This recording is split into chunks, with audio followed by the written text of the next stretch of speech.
প্রথম ব্যাপার হচ্ছে বাংলাদেশ আজকে ভালো খেলেছে, কিন্তু কিছু জায়গায় বাংলাদেশের কাজ করা দরকার। সেটা হচ্ছে যে ফরওয়ার্ড লাইনে বাংলাদেশের ফিনিশ নেই।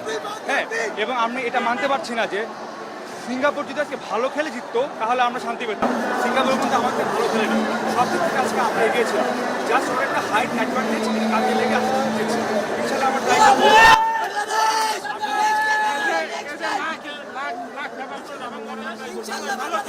আমরা বাংলাদেশকে ভালোবাসি। হাল্লা বাংলাদেশ, জিততো বাংলাদেশ, জয় বাংলাদেশ। মানে খেলা কষ্ট করে মূল কারিগর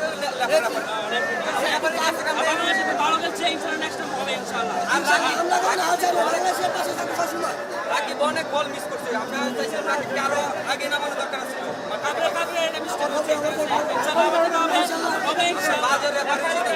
বাংলাদেশ অনেক ভালো খেলছে, অনেক ভালো খেলছে। অনেক বেশি ভালো খেলছে। ইনশাআল্লাহ আগামীতে বাংলাদেশ আরো অনেক ভালো খেলছে ইনশাআল্লাহ। আমার দেশ বাংলাদেশ। রেফারি জন্য আমরা আছি। রেফারি জন্য আমরা টিকে করছি। ফুটবল হবে না, আরো হামজা তৈরি করতে হবে।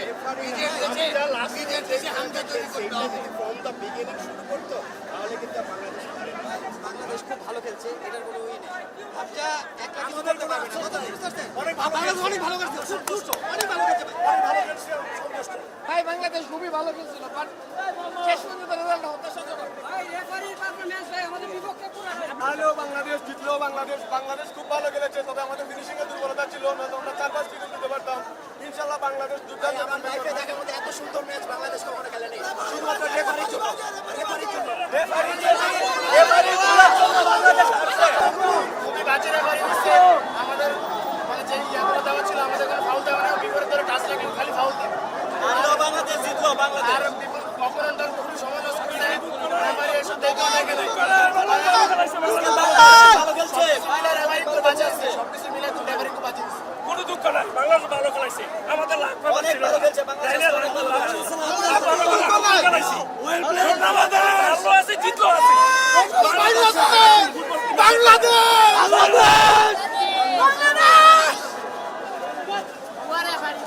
রেফারি নোয়া। রেফারি এখানে ভাই বায়াস ছিল, আমি শিওর। প্রত্যেকটা ইস্যুতে বায়াস ছিল। ম্যাচ আমাদের পক্ষে ছিল। রেফারি রে আমাদের ভালো মানুষ, ভালো প্লেয়ার আছে। রেফারি শুধু আমাদের ফিনিশারে একটা ভালো ছিল। রেফারি এন কাইনি রেফারি আমাদের ফিনিশার রেফারি ভাই ফিনিশার যে অবশ্যই সময় লাল কার্ড দিয়ে লেফারিকে বাংলাদেশ এত পরিমাণ ভালো গেছে, এর আগে আমরা কখনো দেখিনি। এটাই আমাদের ফার্স্ট টাইম। দুর্দান্ত কিছু ফিনিশ রেফারির বিরুদ্ধে বাফুফের ফিফার কাছে ইয়া করা উচিত, এই বিষয়টা তদন্ত করা উচিত। রেফারি হয়তো বা সিঙ্গাপুরের সাথে কোনো লিয়াজও করছে, তাহলে এত বাজে রেফারি আমার জীবনে দেখিনি, পাবে জীবনে না। ট্যাকটিক্সে আমাদের কিছু প্রবলেম ছিল। কোচের আসলে সবাইকে একটু কাজ করা উচিত। সবাই নতুন আসছে, তো প্ল্যানিংটাকে আরেকটু ইমপ্রুভ করে নেক্সট ম্যাচের আগে আসা উচিত। যদি খেলাটা কেউ একটু ডিসঅ্যাপয়েন্টেড আর কি। এখন সিঙ্গাপুর ভালো খেলছে, তারা আসলে ডিজার্ভ করে আর কি। নেক্সট ম্যাচের জন্য আসলে ভালো হবে। আমরা বাংলাদেশের মধ্যে আগের থেকে অনেক বেটার খেলেছে, এবং আমরা যে ফার্মে যে প্রবাসী তার থেকে যে আশা করছিলাম, আমাদের বাংলাদেশের একটু কম হয়েছে। জন্য শেষ পর্যন্ত আমাদের যে মুস্তালিম, সে অনেক ভালো খেলছে বাংলাদেশের জন্য, এবং অনেক এখানে আমরা এত টাকা সাথে অনেক এটা আমরা অনেক হ্যাপি, আমরা অনেক হ্যাপি আজকে। আরেকটা বিষয় অবশ্যই যে বিষয়টা বললে না হয়, প্রথম যে 45 মিনিট তারা কিন্তু খেলে নেই, তারা ঢিলাঢালা করছে, শেষের দিকে খেলছে। ওই শেষে খেলাটা শুরুতে খেললে আজকে আমরা উইন হতাম, নতুন করে হইতো ইনশাআল্লাহ। কিন্তু আমাদের খেলা খারাপ ছিল না। আগে যেমন বিট দিতে পারতাম না, এখন কিন্তু 100% বিট দিতে পারি, গোল পরিশোধ করতে পারি। আগে পারতাম না, কিন্তু এখন পারি। আগে ডিফেন্স দিতে জান শেষ হয়েছে, এখন পারি। কিন্তু আমাদের সময়টা লস হয়ে গেছে। আর সিঙ্গাপুর যেটা করছে, সে সময়টা অনেক লস করছে। আর আমার কেন জানি মনে হচ্ছে রেফারি সিঙ্গাপুরের পক্ষে হয়ে কাজ করছে। ধন্যবাদ। আমাদের দুটা প্ল্যান্টিক আজকে দেয় নাই, দুটা প্ল্যান্টিক দিলে অবশ্যই আমরা ইনশাআল্লাহ আমরা দেখব।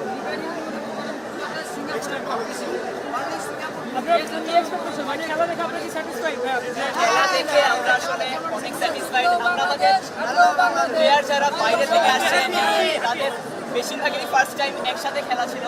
আমরা টোটাল খেলা দেখে একদমই হ্যাপি। আমি খেলাটা বাদে আরেকটু বলতে চাচ্ছি যে আমাদের এইরকম যে আবহ, আমরা জানি যে এই স্টেডিয়ামের পিছিয়ে 160 কোটি টাকা খরচ হয়েছে, তো এটা খুবই ভিজিবল ছিল। আমরা যে আবহটা ক্রিয়েট করছে বিভিন্ন গ্রুপ, যেমন save Bangladesh football, Bangladesh আলট্রাস football, এরা যে একসাথে হয়ে যে কাজটা করছে, ফ্যানদের যে সাপোর্টটা ছিল, এটা এখন ধারাবাহিকভাবে যদি বজায় রাখতে পারি আমাদের ফুটবলে অনেক উন্নতি হবে। আর আমরা সবাই হ্যাপি, কিন্তু কিছু ভুল, যেমন কোচের ট্যাকটিক্স, সাবস্টিটিউশনের যে টাইমটা, এটা নিয়ে কিছু ভুল ছিল। বাট এটা ফার্স্ট টাইম খেলছি, আমরা মেনে নিব। এখন থেকে আমাদের ফুটবল ফ্যান যারা আছে তারা যদি খুব লাগাতার এটা নিয়ে সাপোর্টটা দিতে থাকে, ইনশাল্লাহ ফুটবলে বাংলাদেশ খুব ভালো কিছু হবে। ভাই আমরা সেই নরসিংদী থেকে সেই সকালবেলা খেলা দেখতে আসছিলাম, কিন্তু আমরা ফুললি সাপোর্ট করছি বাংলাদেশকে, হামজা চৌধুরীকে। বাট ব্যাড লাক, দুঃখের কিছু না, আমরা বাংলাদেশের সাথেই আছি। হারলেও বাংলাদেশ, জিতলেও বাংলাদেশ। অবশ্যই আমরা হারলেও বাংলাদেশ, জিতলেও বাংলাদেশি, কি বলবো? কিছু বলার নাই, আশায় ছিলাম উইন হবো, কিন্তু 2 গোল খেয়ে ফেলছি। কিছু করার নাই, হারলেও বাংলাদেশ, জিতলেও বাংলাদেশ। ভাই আসছি অনেক দূরের থেকে, সিলেট থেকে আসছি, ট্রেনের সিট পাই নাই, ট্রেনের ছাদের উপরে আসছে। খুব কষ্ট লাগছে গোল খাওয়াতে। গোল খাইছে বাংলাদেশ, আমরা হারলেও বাংলাদেশ, জিতলেও বাংলাদেশ। কি করবো, ওদেরকে তো ফালাই তুইব না। এই যে আমজা চৌধুরী আমাদের হবিগঞ্জের ছেলে, আমাদের পাশেই বাড়ি ওনার খেলা দেখার জন্য অনেক দূরের থেকে আসছিলাম ভাই। ঠিক আছে, উনি যাই খেলছে, মানে ওনারা ধন্যবাদ দেওয়া যায়। তবে আমাদের এলাকার ছেলে, ওই টানে আসছিলাম দূরের থেকে, ট্রেনের ছাদের উপরে আসছি ভাই, খুব কষ্ট হয়েছে। তখন হারলেই বাংলাদেশ, জিতলেই বাংলাদেশ ভাই। কিছু মিলিয়ে খেলার ফার্স্ট হাফের কিছুটা অংশ অনেক ভালোই ছিল। হ্যাঁ, তো বাংলাদেশ সামিত আর হামজা দুজনের কাউরে ভালো মতন ব্যবহার না করার কারণে, মিডফিল্ড থেকে একসাথে প্রেস না করার কারণে দ্বিতীয় গোলটা আমরা হজম করা, কিন্তু ফার্স্ট গোলটা আমাদের কপালে ছিল।